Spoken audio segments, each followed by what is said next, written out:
It's 2015 and mommy is 21 now. At this very point in time, the #1 song on the charts is Blank Space by Taylor Swift.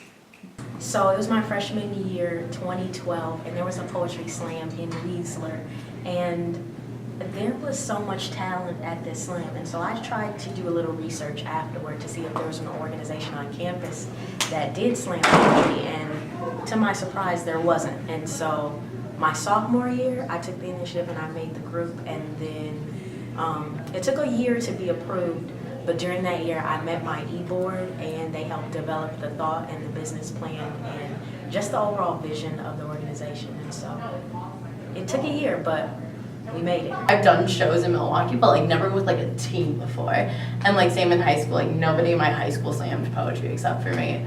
So like coming to this environment was so cool, and her and I and Robert and I think like Liana, we like all kind of like came together and like got all the ground running, and now it's our second semester and we're approved. I never performed any poetry, which is why I was looking for something that gave me the opportunity to share my work. I'd never submitted anything, I'd never performed in front of a crowd, and my Poet Society was just that outlet for me. It was the way that I could share my work with the world. It's all over the place, but I usually go where the emotion is at the time. So back in high school, middle school, it was about bullying.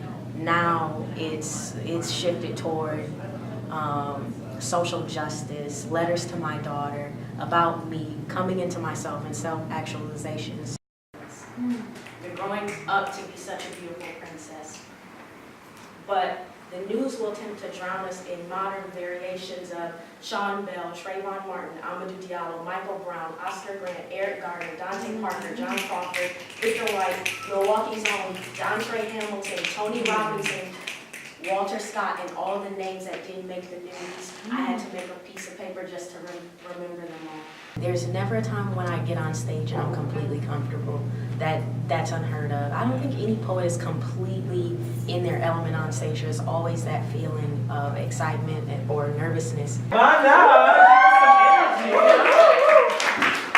I loved you like God loved churches. Put love in every beam, plastered the drywall with sweetness, painted forever on the ceiling. It's kind of like a free therapy session actually, because like you're really channeling your emotions into something that's absolutely just like, it's yours.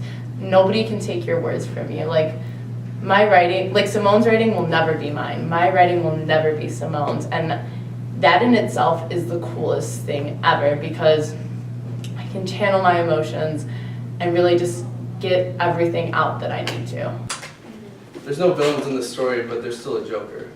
Like the keep your lungs clean, black bent nails, sour breath smoker, like the full college fund twitching, card shark, hands tied at a game of poker, like the I can beat this cold, no pulse Kroger. It's a creative environment is what I would say. Being surrounded by so many talented people, it really makes you better. You get the criticism as well as you get the praise of, okay, maybe I need to change this up a bit, or that's really great, I love that, do more of that. So you get both ends of the spectrum, and I think surrounding yourself with really talented people makes you better at what you do. But here we sit, bleeding right time. Yeah.